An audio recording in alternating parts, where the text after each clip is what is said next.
maison brûle. Et nous regardons ailleurs. People are dying. I have a dream. Celui qui ne consent pas à la rupture avec l'ordre établi. The spirit of a people. Yes, we can.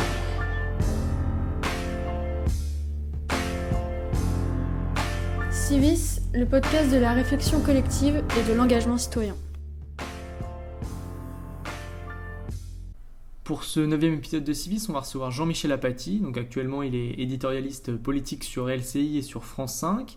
Mais c'est un journaliste qui est passé sur quasiment tous les formats de journalisme possibles. Donc il a été à la radio, sur Europe 1, sur France Info, sur RTL notamment.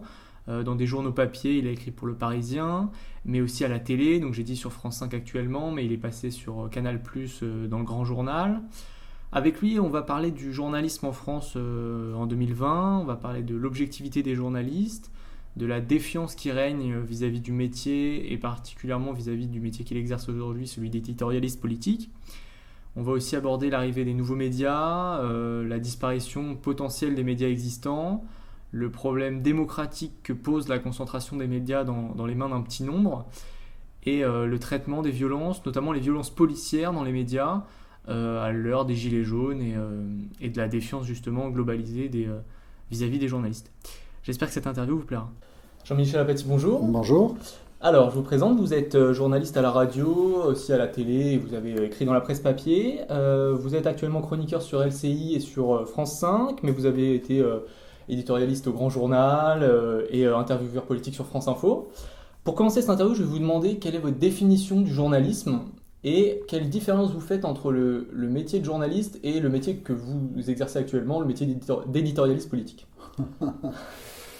Alors, est journaliste celui qui se déclare journaliste. Voilà. On peut pas faire. À mon avis, il faut une définition simple du journalisme, parce qu'aujourd'hui, on ne sait plus trop. On dit, celui-là, il est militant, il n'est pas journaliste. Celui qui se dit journaliste est journaliste. Si un expert comptable dit je suis journaliste, on ne va pas le croire. Donc, il est expert comptable. Mais quelqu'un qui dit je suis journaliste, pourquoi on ne le croirait pas? Voilà. C'est-à-dire, c'est quelqu'un qui, c'est la définition du journalisme, témoigne, regarde et veut informer. Moi, je ne suis pas, au fond, éditorialiste. Pour reprendre votre question, que je trouve, vous n'êtes pas le seul, mais très mal formulée. Moi, je suis journaliste. Et dans les journalistes, il y a des sous-catégories. Il y a le rédacteur en chef, il y a le secrétaire de rédaction, il y a le reporter. Encore le reporter, il y a le reporter de guerre et le reporter tout court. Et puis il y a l'éditorialiste, qui est un journaliste. Qu'est-ce qui apporte un éditorialiste dans le journalisme? Une mise en perspective. Un regard peut-être un peu plus subjectif que le reporter qui est sur le terrain. Encore que la notion de subjectivité, elle est partout dans le journalisme. L'objectivité n'existe pas. Donc l'éditorialiste est une variante du journaliste. Et aujourd'hui, c'est une pensée commune, majoritaire. On parle des éditorialistes comme des gens différents des journalistes. Mais c'est faux. Les éditorialistes sont des journalistes. C'est une évidence. Pourquoi est-ce que c'est une sous-catégorie du journaliste? Qu'est-ce que c'est le rôle d'éditorialiste alors le rôle de l'éditorialiste, c'est de faire du journalisme. Oui, c'est de regarder la réalité et d'informer les citoyens sur la réalité. Mais il y a une part d'analyse qu'il n'y a pas dans le fait de traiter d'informations. Encore que. Vous pensez qu'un reporter, il n'analyse pas une situation? Ça ne s'appelle pas analyse, mais quand il pose son œil sur une situation, il la décortique, il l'analyse. Alors, après, on va dire, mais il n'y met pas de la subjectivité. Tintin, de la subjectivité, il y en a partout. Dès qu'un homme, une femme, dès qu'un individu pose son œil sur une situation, il pose son œil avec sa subjectivité. Alors, l'éditorialiste, aujourd'hui, comme on le déteste, on en fait une catégorie particulière, voire même on l'extrait du journalisme. Mais on se trompe. L'éditorialiste, en fait, il essaie de situer Macron dans la chaîne de la politique française depuis qu'elle existe, depuis que nous en avons la mémoire. L'éditorialiste, il essaie d'expliquer que la réforme des retraites, elle s'inscrit dans un contexte, avec des contraintes.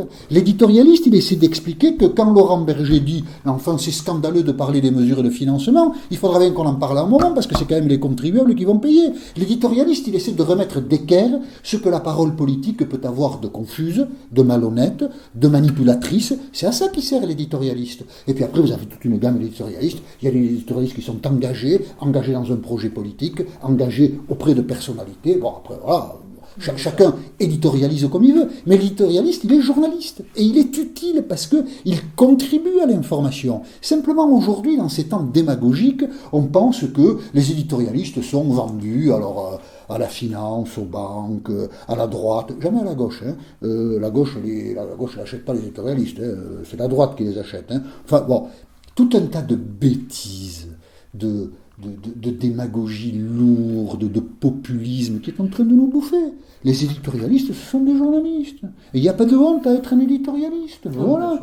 Non, je ne dis pas que vous présentez les choses comme ça, mais tellement de gens présentent les choses comme ça. Le journalisme assis, enfin, toutes ces bêtises-là.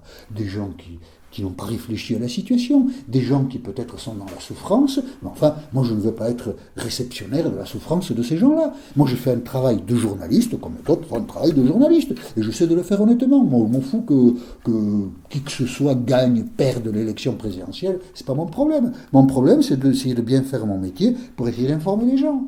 Mon problème c'est même pas de passer mes idées, je passe, c'est pas mon problème. Mon problème c'est d'essayer de décortiquer des situations, de les rendre transparentes, cohérentes, autant que je puisse, voilà.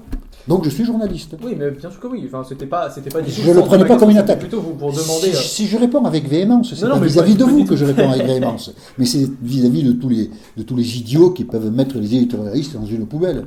Vous savez, des journalistes entretiennent tout ça avec plaisir, hein, toutes ces confusions. Donc, Quel rôle vous donnez à la presse dans l'influence de l'opinion? Ma question, elle découle d'une série que j'ai regardée sur Roger Ailes, le PDG le rédacteur-chef de Fox News, et qui justement est présenté comme ayant fait gagner Donald Trump. Est-ce que vous pensez qu'il y a une certaine équivalence en France, et est-ce que la presse et le traitement de l'information peut avoir un véritable impact sur l'opinion, sur le changement de l'opinion? Sur l'opinion, la réponse est nette, c'est non. La presse n'a pas de pouvoir. Les gens qui ont évoqué la presse comme un quatrième pouvoir, c'est ça ma question.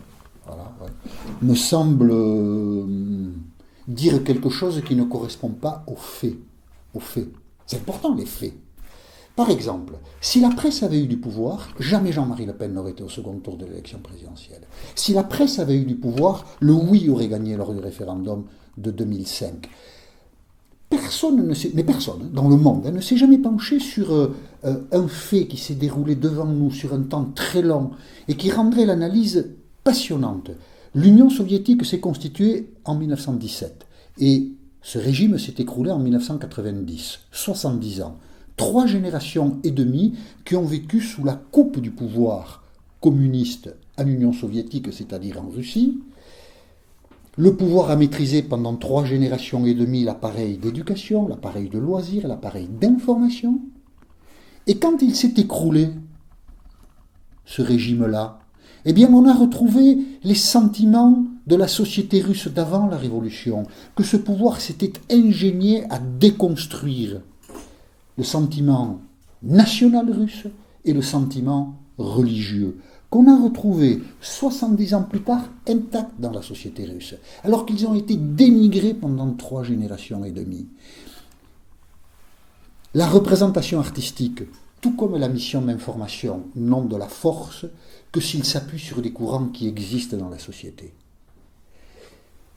L'utilisation de la contrainte par le pouvoir peut donner l'impression que le pouvoir fabrique idéologiquement quelque chose.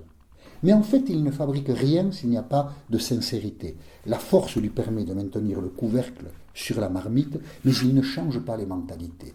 Et dans ce cadre-là, le journalisme ne peut mettre en valeur que des choses qui existent. Fox News met en valeur aux États-Unis toute une idéologie plutôt blanche, plutôt du centre de l'Amérique ou des régions industrielles de l'Amérique, qui vivent, chaque individu vit sa situation comme une situation de déclin et investit Donald Trump d'un pouvoir de contrarier cette destinée malheureuse. Fox News met ça en valeur, mais Fox News ne fabrique pas ça. Pas vrai. Fox News est le réceptacle de ce qui existe, et Fox News n'a aucune influence là-dessus. Au passage, Donald Trump a fait 3 millions de voix de moins qu'Hillary Clinton. Et c'est la complexité du système électoral américain qui, avec 3 millions de voix de moins, a donné le pouvoir à Donald Trump, au passage. Oui, bien sûr. Non, parce que Donald Trump, il aurait pu perdre, auquel cas on ne se poserait pas de la même manière les questions que l'on se pose. Et de la même manière en France, dans les sociétés occidentales, dans les sociétés libres, la presse a zéro pouvoir. Zéro. La presse ne peut pas être volontariste, ne peut pas mettre en scène des éléments de notre culture si la société n'est pas prête à les réceptionner. Il faut analyser ce qu'a été le mouvement des femmes pour faire connaître le malheur qui pouvait être celui de certaines d'entre elles face à la domination masculine. Ça fait des années que petit à petit on raconte des histoires de viols, de problèmes que les femmes rencontrent dans le milieu professionnel ou dans le milieu sportif, et la société pendant des années a été inattentive à ces récits. Et puis, par des raisons que personne n'explique, le mouvement MeToo se déclenche aux États-Unis, est relayé chez nous par Balance ton porc, et depuis, ces femmes qui n'arrivaient pas à se faire entendre dans les années précédentes ont une audience aujourd'hui. Les médias ont relayé dans les années qui ont précédé des histoires de domination masculine, de violence faite aux femmes, mais ça devient un fait de société quand la société s'en empare. La société est autonome, se fabrique tout seul, et les journalistes, s'ils sont dans l'insincérité, ils ne participent pas à la fabrication de la conscience de la société. Les journalistes n'existent que quand ils s'appuient sur des faits. Les journalistes n'existent que quand ils permettent d'authentifier des courants culturels qui existent. Les journalistes, le journalisme, n'ont aucun pouvoir. C'est une idée à laquelle personne ne veut accéder, parce qu'il est tellement facile de liquider sa propre frustration en disant que des irresponsables, parce qu'ils ne sont pas élus, parce qu'ils ne répondent de leurs responsabilités devant personne, des irresponsables sont coupables de ceci ou de cela. Mais c'est faux. Les journalistes ne font que retraduire la réalité. Et parfois, quand ils la retraduisent, la société qui ne veut pas les entendre, eh bien, la réalité des faits ne passe pas. L'exemple Balkany. Combien de journaux ont fait combien de papiers sur les Balkany dont on a pu dire pendant des années et des années que leur moralité n'était quand même pas évidente. Ben, les Balkany, ils ont tout le temps été réélus. Ça n'a rien empêché. Ils ont été réélus non seulement dans la ville de Levallois, mais même Patrick Balkany a été élu député. Et il a été accueilli à l'Assemblée nationale alors qu'il y avait toute une kyrielle de papiers qui disaient que quand même il n'était peut-être pas fréquentable, sans aucun problème. Et l'ancien président de la République, regardez les images, l'a mené. Moi j'ai fait des chroniques là-dessus, l'a mené en voyage partout en Afrique. Moi j'ai fait des chroniques sur l'étonnement que pouvait susciter la présence de Patrick Balkany dans la délégation présidentielle quand le président allait en Afrique. Mais vous auriez pissé dans la mer, c'est pareil, personne n'entendait ces chroniques-là, parce qu'on ne voulait pas les entendre. Et puis un jour, oui, tiens, il apparaît insupportable que les Balkany dirigent la mairie de Levallois, et ils sont décrétés inéligibles par la justice. Voilà, les choses, les journalistes n'ont aucun pouvoir, aucun. Ils ont juste le pouvoir de dire ce qui se passe. Et après, c'est la société qui en fait quelque chose.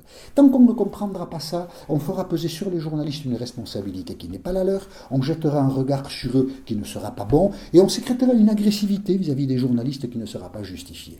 Et ça, c'est dommage. Je reviens juste, parce que vous avez dit il n'y a pas d'objectivité tout à l'heure. Non, mais c'est que non. Mais à côté de ça, vous dites que vous faites une simple analyse des faits tels qu'ils sont et que il n'y a pas de... Mais quand même... Si c'est contradictoire, vous avez raison. Voilà, s'il n'y a pas d'objectivité, ça veut dire que vous analysez les choses par rapport à ce que vous pensez vous. Alors, précisons ces idées-là. Il n'y a pas d'objectivité parce qu'aucun individu ne peut être objectif.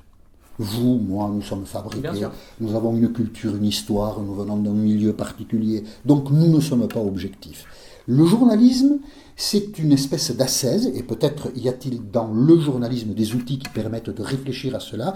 Le journalisme, c'est une attitude qui consiste à réduire la part de subjectivité. Voilà. À essayer de refroidir son cerveau quand on est confronté à des événements. Certains ne nous plaisent pas, ils existent, et il faut essayer de les voir tels qu'ils sont, et non pas tels que l'on voudrait les voir. Il faut regarder les problèmes tels qu'ils sont, et on ne peut pas nier les problèmes qui existent. Mais après, chaque individu est confronté à cette difficulté, et chaque individu parvient, selon les moments, selon les questions, à réduire plus ou moins sa part de subjectivité. Et puis il y a des moments où l'individu n'a pas envie de réduire sa part de subjectivité. Voilà. Quand vous êtes confronté aux questions sur Polanski, par exemple, eh bien vous les abordez avec votre subjectivité, avec votre sensibilité. Vous pouvez faire un point commun à tous les journalistes en disant que oui, Polanski a tourné un film J'accuse, et oui, Polanski est accusé pour le dernier état, par une jeune femme, enfin par une femme qui était jeune à l'époque, une photographe, d'un viol extrêmement violent, ça ce sont les faits, et puis après, vous développez toute votre subjectivité. Est-ce qu'on sépare l'homme de l'œuvre? Est-ce que c'est bien d'aller voir le film ou pas? Est-ce que c'est bien qu'il soit nommé au César ou pas? Après, la subjectivité, ensuite, votre subjectivité, vous la logez partout. Vous pouvez être factuel, Polanski est nommé 12 fois au César, et puis vous pouvez rajouter quelque chose. Vous pouvez dire hélas, vous pouvez dire tant mieux, vous pouvez dire... Mais chaque journaliste est ensuite capable de loger ou pas, il en a envie ou pas, sa subjectivité quand il regarde des faits. Voilà. Mais justement, enfin, c'est exactement ça que vous dites. Si on parle de politique, parce que vous êtes éditorialiste politique, la subjectivité de, imaginons, un éditorialiste déteste Jean-Luc Mélenchon et Emmanuel Macron. Et bien, sa subjectivité, même s'il y a des faits qui sont favorables à Emmanuel Macron et Jean-Luc Mélenchon, il y a l'éditorialiste qui va... la subjectivité de l'éditorialiste va qui va montrer le fait qu'il les aime pas. Vous comprenez? C'est pas clair ce que je dis. Mais moi, par exemple, j'essaie de construire. Moi, j'ai toujours essayé de construire une grille de mon propre travail. Jean-Luc Mélenchon, moi, je le critique quand il a des paroles qui me paraissent violentes, qui me paraissent de nature à susciter des sentiments négatifs dans la société. Mais je le critique peu sur son programme. Je le critique peu sur les propositions qu'il fait aux Français. Voilà, après, de mon point de vue, les citoyens choisissent, ils votent pour Jean-Luc Mélenchon ou ils votent contre Jean-Luc Mélenchon. Emmanuel Macron, j'ai pu dire moi dans des éditoriaux, je ne comprends pas la réforme des retraites. Je ne comprends pas pourquoi on change un système qui est sans doute l'un des meilleurs du monde. Si on pensait que le système actuel de retraite avait des déficiences, eh bien améliorons-le sur ses points faibles. Mais pourquoi fait-on un système de retraite à points? Je ne le comprends pas. Et je ne vois pas pourquoi, à ce moment-là, parce qu'on n'a pas, de mon point de vue, su l'expliquer suffisamment, on crée le trouble que l'on crée dans la société. Mais quand je dis ça, je ne suis pas pour autant... gagné par l'idée qu'il suffit que la CGT bloque la SNCF pour que le gouvernement retire le projet. Voilà. Le gouvernement peut bien mener un nouveau projet, puisque dans le cadre des institutions, il va faire voter son projet, qu'on règle le problème en 2022, mais demander le retrait du projet si on n'est pas capable de créer un véritable rapport de force, c'est-à-dire si on ne met pas 2 millions de gens dans la rue pour obtenir le retrait du projet, il ne suffit pas d'être la CGT et de bloquer par l'intermédiaire de la SNCF, de l'EDF et des dockers, il ne suffit pas de bloquer le pays pour obtenir le retrait du projet. C'est tout ça qu'il faut essayer d'articuler, mais quand on se livre à ce genre d'exercice, ensuite c'est un exercice personnel, subjectif. Je ne cherche à convaincre personne de la validité de mes thèses. Mais ce que j'essaie de dire, c'est que je ne suis ni pour ni contre Jean-Luc Mélenchon, ni pour ni contre Emmanuel Macron, mais qu'il y a des instants où il me semble, mais c'est moi qui l'assume comme ça, devoir dire que Jean-Luc Mélenchon raconte n'importe quoi, ou qu'Emmanuel Macron fait quelque chose qui n'est pas bien. Voilà. Mais comme on est dans la subjectivité, je ne demande l'adhésion de personne. La seule chose que je demande, on n'est pas obligé de me l'accorder, c'est que je fais ce travail honnêtement, en ayant le sentiment d'être un journaliste et pas un acteur de la politique. Voilà. J'essaie d'informer les gens. Voilà. Un autre procès qui est fait, ensuite on va parler d'autre chose, mais un autre procès qui est fait, c'est celui de la déconnexion. Les éditorialistes ont assez peu été à même de dire, on a parlé de Trump, de prévoir l'élection de Donald Trump. Enfin, vous avez dit qu'il y avait une question sur le nombre d'électeurs, mais et le Brexit, et c'est les deux arguments qui sont mis en avant, c'est pas capable de prévoir Trump ni le Brexit parce qu'ils sont déconnectés, etc. Donc c'est quoi votre rapport à ça, à la déconnexion? Et non mais justement, c'est intéressant. Qu'est-ce que vous en pensez? Ce sont des procès stupides. Pourquoi est-ce que, je ne peux parler que de moi, mais pourquoi est-ce que je serais déconnecté de la vraie vie? Je n'ai pas de résidence secondaire, j'ai un appartement principal, dont je suis propriétaire. Je me suis endetté pendant 22 ans, je n'ai pas encore fini de le payer. Donc j'ai des éléments qui manquent dans la vie. Enfin, je sais ce que c'est de gagner sa vie, de compter son argent à la fin du mois. Enfin, c'est ce que je fais dans ma vie. Je n'ai jamais acheté de voiture neuve de ma vie. Enfin, je vis pas dans une... Donc, l'idée de la déconnexion, je ne sais pas ce qui peut la légitimer. Je ne comprends pas. Moi, dans ma vie quotidienne, alors... Je vis dans un confort relatif, enfin, je ne me plains de rien, mais je suis confronté à des problèmes qui sont ceux de la vie ordinaire. Donc, où serait la déconnexion? Enfin, je n'habite pas dans des palais, Ce que j'ai dans mon assiette, je le paye. Je ne vois pas ce procès de la connexion.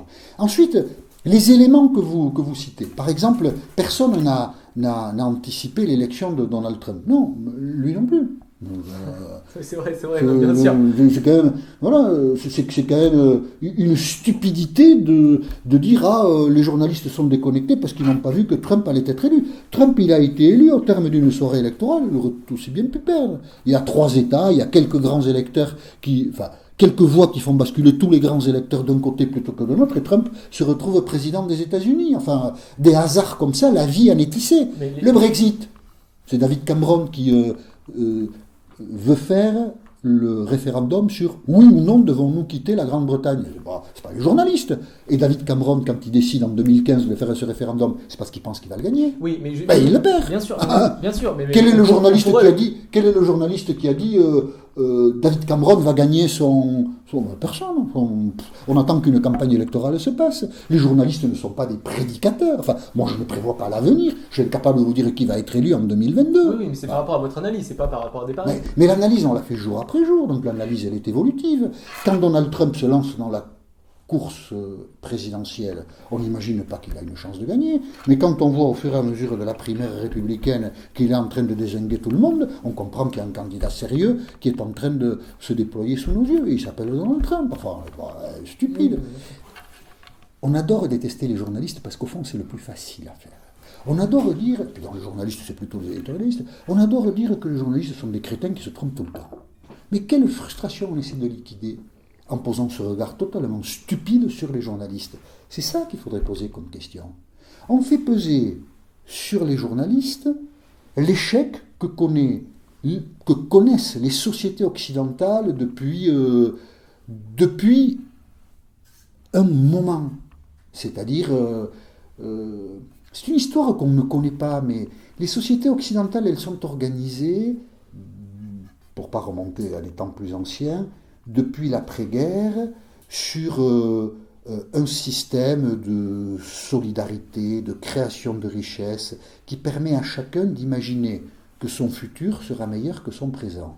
Et puis dans les années 70, parce que ce qu'ont construit les sociétés occidentales repose sur un pillage, dans les années 70, les pays producteurs de pétrole multiplient par 6 ou 7 le prix de la matière première, et ça met toutes les sociétés occidentales dans l'incertitude. Depuis, les démocraties sont plutôt en situation d'échec, parce qu'elles voient les poches de pauvreté augmenter, les mécanismes de solidarité qui sont mis en place face à la maladie et à la vieillesse contestés, on n'arrive plus à les financer, et nous vivons dans cette angoisse depuis des années et des années. Nous essayons divers gouvernants, nous changeons souvent de majorité, il y a des insatisfactions profondes, les citoyens sont crédules, les gens qui ont voté pour Jacques Chirac en 1995, ils ont voté pour le type qui a fait la campagne la plus déconnante de l'histoire de la politique française, mais ils l'ont élu président. Et alors après, évidemment, il y a des déceptions. Et alors toutes ces déceptions, on les transfère sur les journalistes qui sont des crétins. Non, c'est beaucoup plus compliqué que ça. Au fond, les journalistes sont au bout de la chaîne, ceux qui reçoivent les épluchures de pommes de terre sur la tête en permanence. Mais c'est stupide. D'une certaine manière, les journalistes sont devenus les boucs émissaires de la société. C'est crétin comme tout.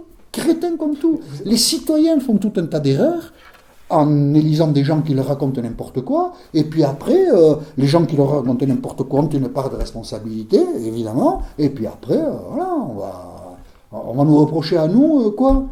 Moi, en 2012, quand François Hollande a obtenu un succès incroyable avec cette phrase stupide en janvier sur la finance et l'ennemi sans visage, moi j'ai raconté, mais moi tout seul à ma place, donc j'ai pas eu beaucoup d'influence, que sans le savoir-faire de la finance, il y a longtemps que l'État français aurait déposé le bilan parce qu'il aurait été incapable de payer ses fonctionnaires. Et que quand on est candidat à la direction de l'État français, critiquer la finance, c'est quand même un peu dingo. Bon, voilà, c'est peut-être cette phrase qui lui a fait gagner l'élection présidentielle. Donc il faut que les citoyens aussi s'interrogent sur la crédulité qui est la leur. Et ça, c'est des choses, évidemment, qui sont informulées. C'est trop facile de taper sur les journalistes. La critique des citoyens, elle ne se fait pas uniquement envers les journalistes, elle se fait vis-à-vis des politiques. Vous avez parlé de Jacques Chirac en 1995, il se fait élire et il trahit son programme, il trahit ses engagements. C'est pas les citoyens qui ont été crédules, c'est lui qui a trahi totalement ce qu'il avait dit. Lui, il a raconté n'importe quoi pendant la campagne. Oui. Mais n'importe quoi, c'était pas difficile à voir. C'était pas difficile, vraiment. Je n'étais pas né. Non, vous n'étiez pas né, moi j'étais journaliste. J'ai suivi une partie de la campagne de Jacques Chirac. J'étais au Parisien. J'ai fait des papiers. Je me souviens d'un papier que j'ai fait, je vais vous la faire courte, mais il fait porte de Versailles un meeting sur la santé. Objectivement, il raconte n'importe quoi. Mais ça ne tient pas debout. Il y a 3000 personnes, c'est au mois de mars 1995, qui l'applaudissent à tout rompre. Rien que ce spectacle-là, ça m'avait laissé... Voilà, il est élu en ayant raconté n'importe quoi. Mais ayant raconté n'importe quoi, il a été cru aussi. Il y a des gens qui ont dit « Ah ben bravo Jacques Chirac ». Eh ben voilà, c'est un ensemble. C'est la société qui doit se questionner, et pas au bout du compte tout faire reposer sur les journalistes. Alors les hommes politiques aussi sont critiqués, bien sûr. Ben, enfin, les hommes politiques, ils tapent aussi facilement sur les journalistes. Hein. Ils s'en privent pas. Hein. Vous avez parlé de l'évolution de la société française depuis les années 70. Depuis que vous êtes journaliste, comment est-ce que vous analysez l'évolution du métier, notamment par rapport à l'apparition du format numérique, du podcast, comme on fait, et d'autres nouveaux médias et d'autres nouvelles façons de filmer, de faire du journalisme. Comment est-ce que vous, depuis que vous êtes sorti de l'école de journalisme, vous analysez l'évolution des médias ? Fondamentalement, sur une durée assez longue, je pense que le journalisme en France est plutôt professionnalisé. C'est plutôt dégagé des contraintes partisanes. Il y a des périodes où les journalistes étaient de droite ou de gauche. Pour certains, avaient des cartes de partis politiques. Tout ça, ça a plutôt disparu. Alors, ça ne veut pas dire que l'idéologie n'existe pas dans les journaux, bien sûr, mais les journalistes sont quand même plus indépendants. Donc ça, c'est un gain. Ce à quoi doit faire face le journalisme, c'est une réalité un peu composite, il y a une multiplication aujourd'hui des médias, puisque la technique le permet. Il est moins difficile aujourd'hui d'être journaliste, il y a beaucoup plus sur le web, beaucoup plus de possibilités qui n'existaient pas avant. Mais ça entraîne aussi une précarité, donc des conditions de production qui ne sont pas bonnes. Mais, alors évidemment, je trouve qu'il y a quelques bouleversements, des bouleversements, mais finalement assez peu, mais il y en a quelques-uns. Moi je suis attentif par exemple au parcours d'un journaliste qui s'appelle Gaspard Glantz. Dans les manifestations. Qu'est-ce qu'il fait Gaspard Glantz ? Il va sur le lieu de la manifestation. Mais quand tous les journalistes ont leur objectif braqué sur les manifestants, lui, il braque sur la police. Rien que ce changement-là est révolutionnaire. Personne n'a fait ça avant lui. Et quand il fait ça, il est journaliste. Lui, il s'en fout des manifestants, ce qui l'intéresse, c'est l'attitude des policiers. Alors, c'est un point de vue. Mais c'est très intéressant de voir que l'évolution des techniques, c'est-à-dire le numérique, permet à un journaliste de faire ça. Il y a 20 ans, il n'aurait jamais pu vendre son projet dans une rédaction de presse écrite, par exemple, ou à la télévision. Moi, si je vais sur une manif, je ne vais pas filmer les manifestants, je vais filmer les policiers. On lui aurait dit, mais t'es con, ça n'a aucun intérêt. Les policiers, ils font leur boulot, puis s'ils chargent, on les filme. Donc lui, il est en permanence braqué sur les policiers. Ça, la technique permet un changement de point de vue. Et on voit bien que ça indispose les policiers, ça les fatigue, ça les énerve, mais après tout, ils sont dans l'espace public, ils accomplissent une mission d'intérêt général, donc que quelqu'un regarde comment ils travaillent, c'est très légitime. Ça, c'est un bouleversement, par exemple. Mais fondamentalement, je ne pense pas que les techniques changent de manière radicale le journalisme dans une société comme la nôtre. Ça, je ne le pense pas. Pour revenir sur Gaspard Glantz, les violences policières qui ont été en partie filmées par Gaspard Glantz, relayées sur Twitter par David Dufresne, etc., elles ont on en a vu certaines apparaître dans les médias, sur LCI, sur BFM TV, sur CNews, mais pendant une grosse partie de l'année, alors qu'il y avait des violences policières qu'ont subi les Gilets jaunes, les manifestations, etc., c'était invisible, ou alors très très peu mis en avant par les médias en continu, etc. Je ne sais pas si vous êtes d'accord avec moi, mais c'est mon point de vue. Alors qu'on en voyait énormément sur Twitter, et vraiment, quasiment uniquement sur Twitter, et sur les petits médias indépendants dont fait partie Gaspard Glantz. Comment est-ce que vous analysez justement la place de Twitter comme un nouveau média pour faire transmettre des informations, et c'est quoi votre explication sur le fait qu'on n'ait pas vu les violences policières dans les médias traditionnels ? D'abord, moi je pense que... Enfin, il y a plusieurs aspects. Pour commencer par le début, ceux que vous appelez les médias traditionnels ont d'abord été saisis, un peu comme l'ensemble de la société, par la violence des manifestations des Gilets jaunes. Le 25 novembre 2018, le 1er décembre 2018, c'est Arc de Triomphe, le 8 décembre 2018, les cortèges de Gilets jaunes produisent une violence incroyable. On a l'impression, alors là pour le coup, des images ont été filmées qui permettent de bien le comprendre le 1er décembre, on a l'impression que des manifestants qui ne sont pas du tout des Black Blocs, qui sont des Gilets jaunes, je ne sais pas d'où ils sortent, mais en tout cas ils ont un gilet jaune sur les épaules, on a l'impression parfois que une extrême violence vis-à-vis des policiers les satisferait. Quelquefois, on a l'impression qu'on n'est pas loin de l'envie du meurtre. C'est épouvantable comme image. La société a été saisie par ces sentiments-là. Et donc, les médias, qui sont un peu l'écho aussi de ces sentiments, ont peut-être eu du mal à regarder l'attitude des policiers eux-mêmes. Parce que dans ces manifestations-là, 25 novembre, 1er décembre, 8 décembre, les policiers ont été agressés. Si on ajoute à cela que certains leaders des Gilets jaunes ont théorisé le fait que leur souhait c'était entrer à l'Élysée, et pour y faire quoi ?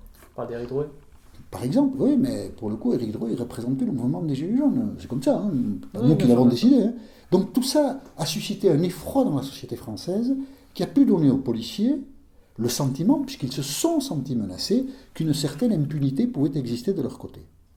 Et donc il y a eu ensuite chez les policiers des attitudes que l'on peut questionner. Et votre question, c'est de savoir si les médias traditionnels ont mis du temps à les questionner ou pas. Moi, je ne parle pas de violence policière. Parce que la police, qui est dans des opérations de maintien de l'ordre, dégage de la violence. Voilà. Ça, la société lui reconnaît ce droit-là, parce que sinon... Et c'était d'autant plus évident dans cette séquence-là que les Gilets jaunes eux-mêmes étaient très violents. Moi, je préfère parler de policiers qui utilisent mal, et donc questionnons cela, les outils qui sont mis à leur disposition par l'institution. Que ce soit le LBD, que ce soit la matraque, que ce soit... Il y a des policiers qui se sont mal comportés. Mais les images des policiers qui se sont mal comportés ont beaucoup tourné sur tous les médias, récupérés souvent par des téléphones portables, récupérés peut-être par des journalistes qui travaillent dans des médias alternatifs, mais il n'y a pas eu de barrage dans les médias traditionnels pour passer les images du commandant qui, à Montpellier, à point nu frappe un manifestant, ce qui est totalement anormal. Ce commandant-là aurait dû être suspendu, il ne l'a pas été. C'est pas la faute des médias, là, c'est la faute de la hiérarchie policière et de la place Beauvau. Aucun problème pour diffuser l'image d'un manifestant à Bordeaux, c'est en février 2019, je pense. On lui tire dans le dos, comme on l'appelle, il ne menace personne, il est en train de courir et de s'échapper. Et il reçoit, il y a des images, ce sont des téléphones portables qui filment ça. Il reçoit un LBD visiblement derrière la tête, il n'est pas difficile, je pense, mais l'IGPN n'a pas rendu les résultats de son enquête de savoir qui a tiré, dans quel policier, et dans quelles conditions il l'a fait. Il y a eu beaucoup d'autres séquences comme ça qui ont trouvé leur place dans les médias traditionnels. Après, peut-être qu'il y a une espèce toujours de réticence à voir la police devoir rendre des comptes. Les syndicats de policiers ont une présence très forte dans les médias traditionnels, ne facilitent pas la compréhension des scènes que nous vivons, qui sont assez nouvelles, qui sont perturbantes, qui viennent après Charlie Hebdo, on a applaudi la police. Enfin, il y a tout un environnement qu'il faut prendre en compte pour expliquer, je crois, la difficulté que nous avons à débattre de ces situations-là, mais il est évident que davantage de policiers auraient dû être suspendus ou sanctionnés, et je ne pense pas que les médias traditionnels là-dessus aient été frileux. Ils ont donné la parole à tout le monde, mais il y a des gens dont la parole pèse plus que d'autres. Et les syndicats de policiers, vraiment, ont une parole qui pèse peut-être de manière excessive. Pour rester sur les violences policières, j'ai été à une conférence sur justement les violences policières, et il y avait Laurent Gaillet, qui est... professeur et chercheur à Sciences Po et qui traite des manifestations, qui est photographe. Ce qu'il disait, son point de vue, ça m'a vraiment marqué, c'est j'ai été traiter des manifestations, les exactions à l'université Poly-U à Hong Kong, avec la police qui tirait à balles réelles sur les manifestants et d'autres, la guerre civile au Népal, etc. Et je suis rentré en France, j'ai traité une manifestation des Gilets jaunes et on m'a tiré dessus au LBD et je me suis jamais senti autant en danger que quand je traitais des manifestations en France. Qu'est-ce que c'est ? Est-ce que vous considérez qu'il y a vraiment des atteintes à la liberté de la presse en France ? Est-ce que vous considérez justement qu'il y en a, juste qu'il y en a, et à plus grande échelle à l'état de droit en France ? Non, d'abord pour raisonner sur ces questions-là, faire un parallèle entre ce qui se passe à Hong Kong et ce qui se passe en France ne permet pas d'être très intelligent sur ces questions-là. Hong Kong, c'est une société où les gens ont peur que le Parti communiste leur mette la main dessus. Bon, on n'a pas ce risque-là en France. Enfin, mais c'était plutôt sur son ressenti à lui vis-à-vis de la police. Vis-à-vis de la police, et la police hongkongaise, je ne sais pas comment elle agit, mais enfin, ça doit quand même il doit y avoir 2 ou 3 questions à se poser sur les agissements de la police hongkongaise, mais je n'y suis pas. La police en France, là aussi, il faut quand même essayer d'être équitable. La police en France agit de manière générale selon des principes républicains. Voilà. Simplement, une journée de maintien de l'ordre serait intéressant. Personne ne cherche à faire cette statistique. Elle commence à 8h du matin, elle finit à minuit. Alors, à quel moment est-ce qu'il y a le plus de problèmes dans le maintien de l'ordre? Au début de la journée ou vers la fin de la journée? Les témoignages des policiers qui sont confrontés à des violences sorties dont on ne sait pas où exactement. On ne sait pas qui sont les gilets jaunes. Quand ce sont des manifestations de la CGT, elles ne se passent pas comme des manifestations des gilets jaunes. Les policiers racontent avoir été confrontés à des attitudes extrêmement agressives, qui ont pu leur faire penser à eux, policiers, qu'ils étaient en danger. Donc la réponse des policiers n'est pas toujours proportionnée au danger, mais elle se produit dans un contexte qu'il faut prendre en compte sous peine d'absoudre de manière préventive toute personne qui, en face des policiers, est elle-même violente. Les gilets jaunes posent à la démocratie un problème particulier. La légitimité de leurs actions n'est pas discutable. Ce sont des gens qui, à l'origine, disent « nous travaillons, nous ne finissons pas nos fins de mois, donc nous manifestons ». Très bien. Mais au fond, qui sont les gilets jaunes? Qui sont les gilets jaunes à qui les médias donnent la parole? On ne le sait pas. On ne sait pas si ce sont des gens qui sont dans la difficulté et manifestent, ou si ce sont des militants d'organisations politiques qui profitent du désordre pour enfiler un gilet jaune et pour dire devant des caméras « c'est scandaleux, nous sommes brimés et donc nous manifestons et la police est un outil de répression et nous agressons les policiers parce que de toutes les façons, ils sont au service du pouvoir, ils ne sont pas au service des citoyens. » Mais on ne sait pas qui parle. Quand on donne la parole aux gilets jaunes, on ne sait pas à qui on donne la parole. Quand il y a une manifestation de la CGT et qu'on voit un carré où ce sont des cheminots, on sait à qui on donne la parole. Mais les gilets jaunes, on ne savait pas. Et on ne sait pas. Toute personne qui met un gilet jaune est réputée être quoi d'autre qu'un gilet jaune. On ne sait pas si ce sont des organisations politiques qui ont totalement infiltré ce mouvement. On ne sait pas si les gens du départ qui étaient sur les ronds-points sont des gens qui sont dans les manifestations ensuite. On n'a aucune connaissance de ce mouvement. Et de ce point de vue, la presse ne fait preuve d'aucune humilité. Moi, j'ai vu des quantités de reportages où j'entendais parler des gilets jaunes. On voyait bien qu'ils étaient construits autrement que par les difficultés de la vie quotidienne, qu'ils étaient construits par un catéchisme d'organisations diverses et variées, certaines étant à l'extrême gauche, d'autres souhaitant le Frexit. Enfin, ça se sentait. On voit bien que lutte ouvrière, Asselineau ont surinvesti ces mouvements-là. Et donc ça donne ensuite, vis-à-vis des institutions, des attitudes qui ne sont pas celles de manifestants normaux. Et comme on n'analyse pas toutes ces situations-là, au bout du compte, on fait peser la responsabilité de la violence sur les policiers. Mais à mon avis, c'est une analyse beaucoup trop partielle de la situation complexe et nouvelle à laquelle la société française était confrontée. Et je ne suis pas sûr que les médias, de ce point de vue, aient suffisamment analysé le mouvement des Gilets jaunes. Il y a eu dans les médias une complaisance vis-à-vis de tout ce qui portait un gilet jaune qui nous empêche de comprendre ce à quoi nous avons été confrontés exactement. Une complaisance, parce que justement, tous les Gilets jaunes, justement, disaient que les médias étaient absolument pas complaisants. Oui, ça, les Gilets jaunes, ils n'étaient pas contents du traitement. Hein. Les Gilets jaunes, à partir du moment où vous montriez 2 scènes de violence qui mettaient en cause les Gilets jaunes, ils accusaient les médias de faire le jeu du pouvoir. Et non, mais justement, je ne cherche pas à défendre qui que ce soit, mais je pense que la comparaison, c'était on montre énormément, chaque fois qu'on allumait une chaîne d'infos en continu, on voyait des violences de manifestants. Mais à l'inverse, on ne voyait pas de violences policières. Alors que en manifestation, ils en subissaient, si on doit résumer à gros traits.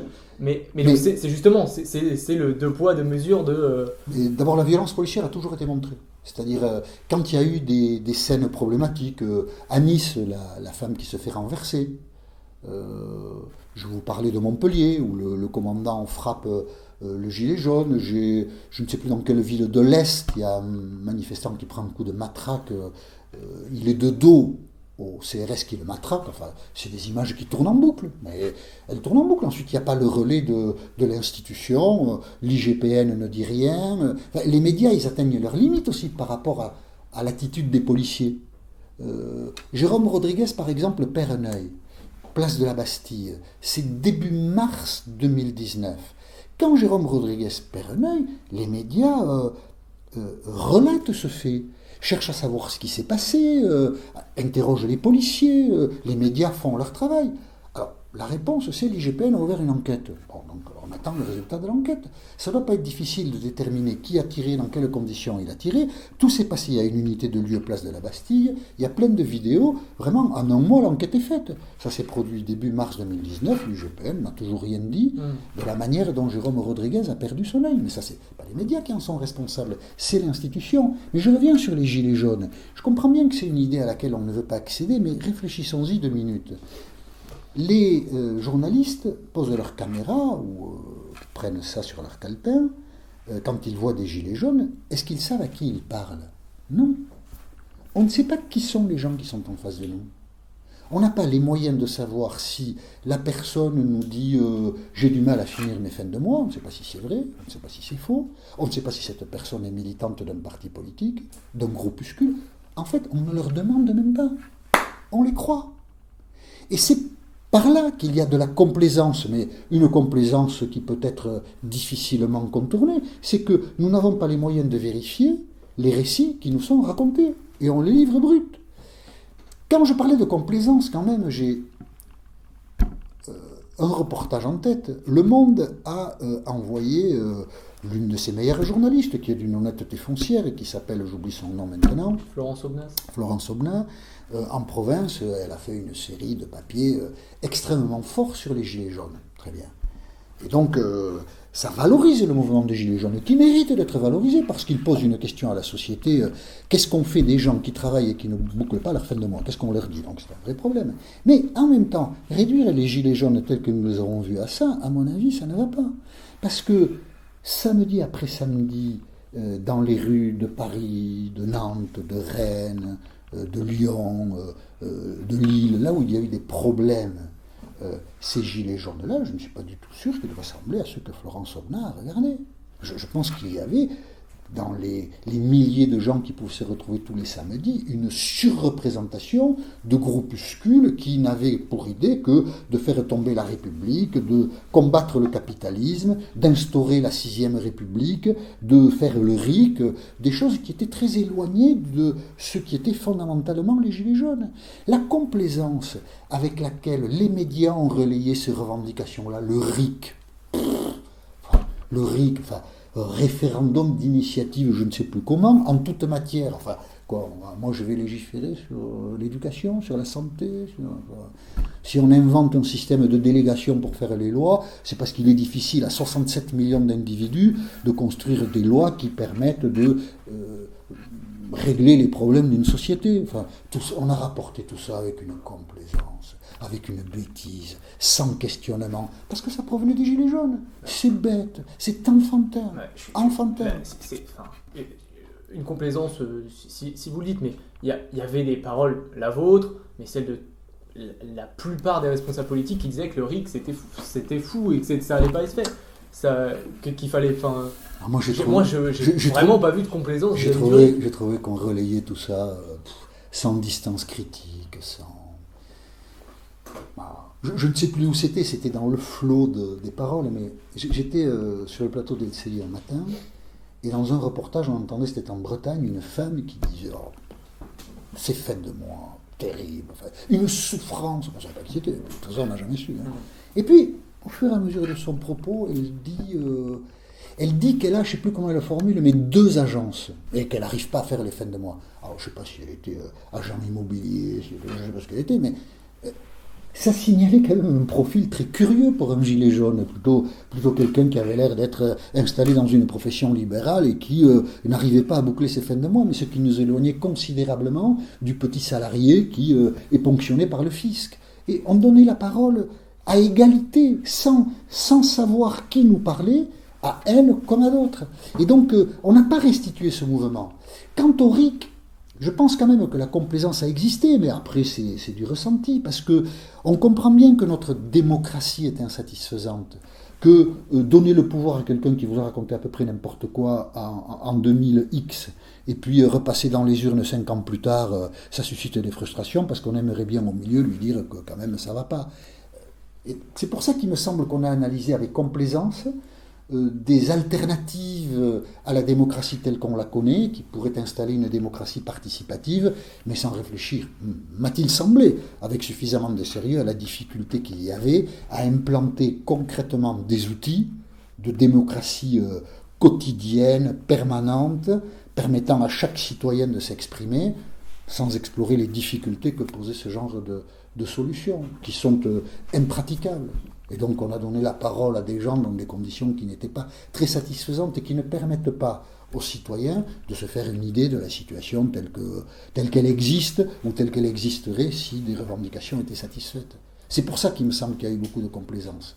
Le mouvement des Gilets jaunes nous a posé beaucoup de problèmes que nous n'avons pas cherché vraiment à résoudre d'ailleurs, mais parce que c'était un mouvement inédit, original dans sa construction et pas forcément acceptable dans toute sa complexité. Voilà, on change de sujet, je reviens au journalisme. Vous avez été, comme j'ai dit, journaliste de presse papier, vous avez parlé du Parisien.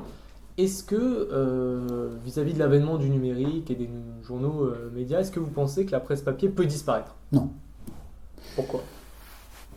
Non, pas pourquoi, parce que... Enfin, presse papier, peut-être qu'un jour on évitera l'étape de l'imprimerie, ça c'est possible. Mais que la relation des faits ou des analyses par l'écrit perdure, ça je crois. Je pense que tout ne passera pas par l'image ou par l'audio. Je pense qu'il y aura des projets peut-être sur le numérique, sur Internet, des projets de presse écrite. Alors, je ne sais pas s'ils seront imprimés ou pas, ces journaux-là, mais l'écriture demeurera un mode de communication entre les individus, ça je le crois. Parce que on pose des idées... on permet peut-être davantage ou différemment la réflexion de celui qui s'approprie les informations. Donc il y aura toujours une demande dans la société de presse écrite. Ça me fait penser à quelque chose. Il y a une critique aussi, pour revenir toujours sur les critiques des journalistes et des journaux, c'est que la concentration des principaux journaux papier dans les mains de... 9 milliardaires. Oui, un nombre réduit de personnes, je ne sais pas si c'est 9 milliardaires.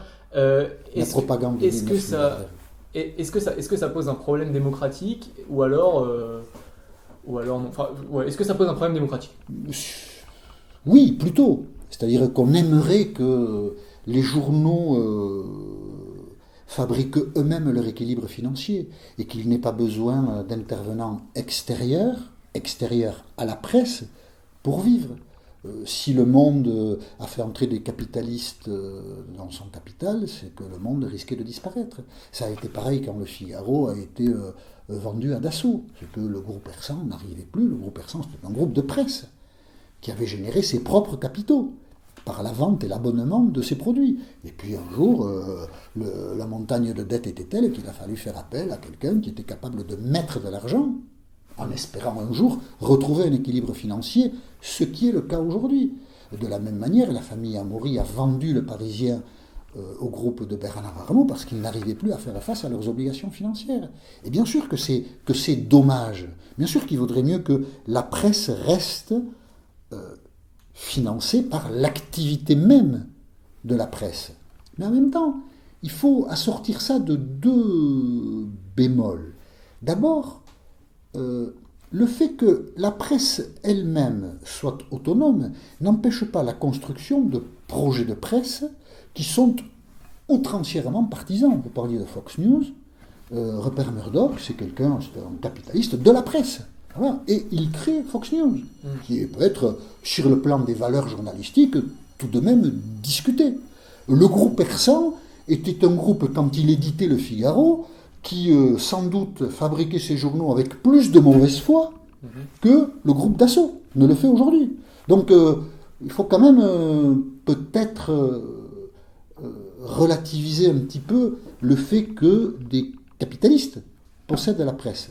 Et puis par ailleurs, il faut bien considérer que ce n'est pas parce que des forces de l'argent, pour reprendre les termes de la propagande, possèdent les journaux que les citoyens sont mal informés.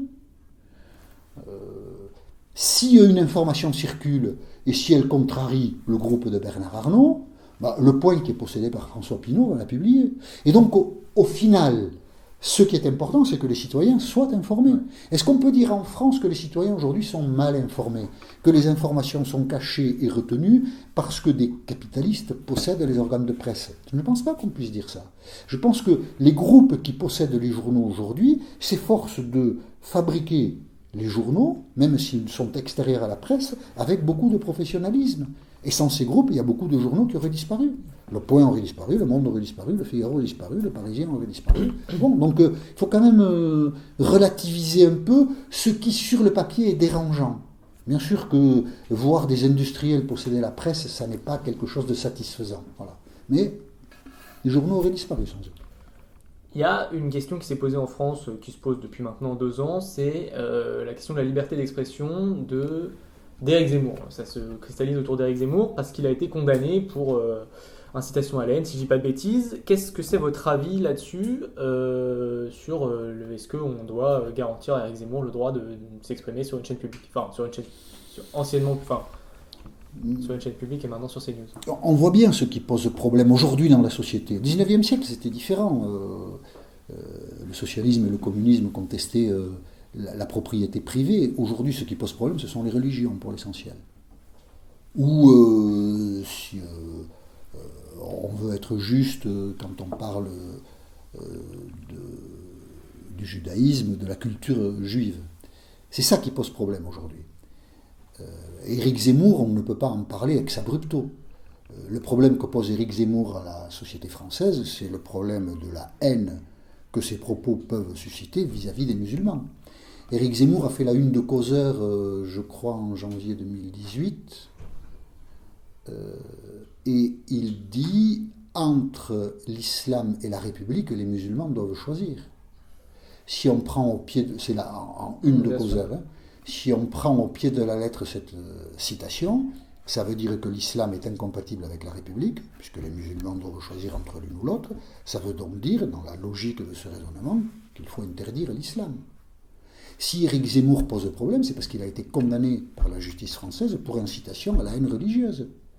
Et donc, la question qui est posée, c'est de savoir s'il faut continuer à donner la parole à quelqu'un qui peut créer des tensions telles dans la société que...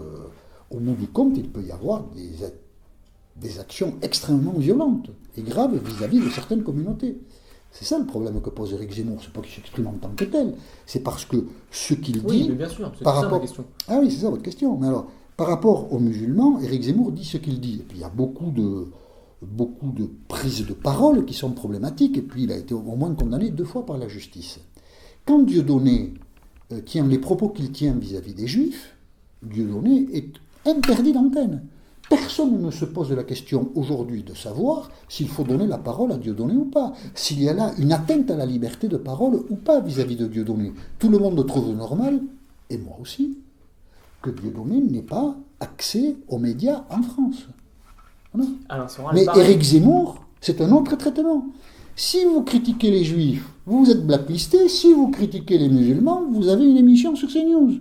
Il y a une inégalité de traitement, me semble-t-il, objective, que nous devrions regarder.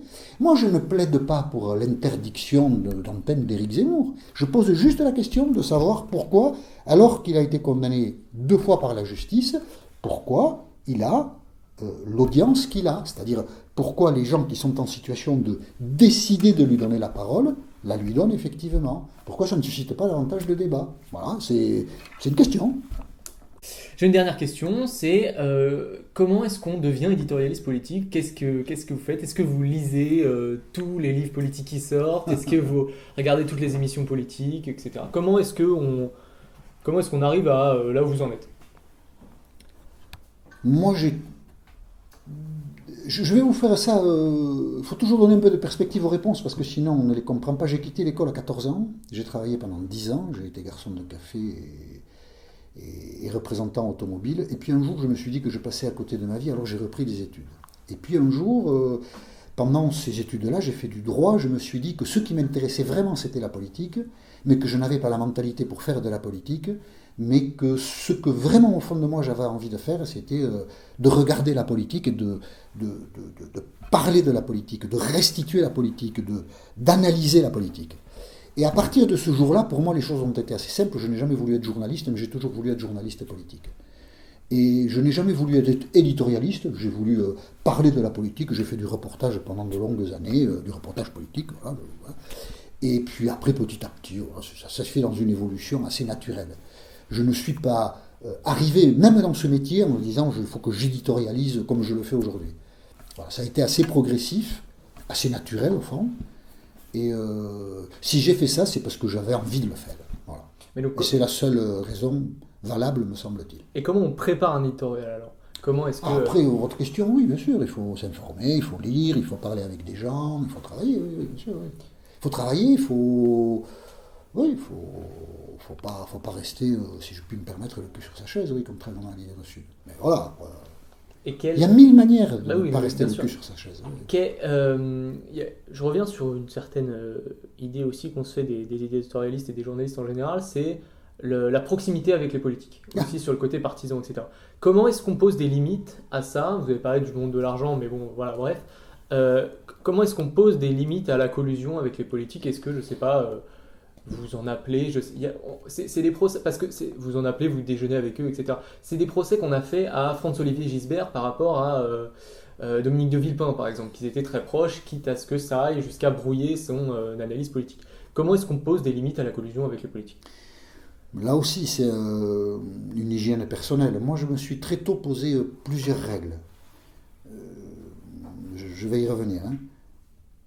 Ne jamais dîner avec un homme politique. La nuit, c'est un espace gris. On ne sait plus si on est journaliste et homme politique ou si on est déjà un peu copain. Déjeuner, c'est autre chose. Déjeuner, c'est un déjeuner de travail. Oui, un déjeuner professionnel. Dîner, jamais. Mais je vais y revenir. Jamais de vacances, évidemment. Si possible, éviter le tutoiement. C'est pas toujours possible, parce que voilà, quelquefois. Mais voilà. L'éviter le plus possible. Ne jamais, dans ces papiers, prendre parti, souhaiter que tel ou tel gagne. Voilà. Moi, deuxième tour de l'élection présidentielle, Chirac-Le Pen, que la société se débrouille. Voilà. Et j'ai poussé cette forme d'hygiène personnelle à voter à chaque élection. Je vote, mais je vote blanc à chaque élection. D'accord. Depuis l'élection présidentielle de 1988, je vote blanc. Je ne choisis pas. Et je l'ai fait, j'ai commencé le journalisme en octobre 87. Je me suis fait, la dernière fois que j'ai voté, que j'ai fait un choix dans l'urne, c'était en mars 86, donc j'étais encore étudiant. J'ai fait ce choix en me disant que je ne voulais pas être en face de quelqu'un pour qui j'avais voté, ou en face de quelqu'un contre qui j'avais voté. Et c'est comme ça que, ce sont des recettes personnelles, hein, que j'ai essayé de mettre à distance le monde politique que j'avais envie d'observer.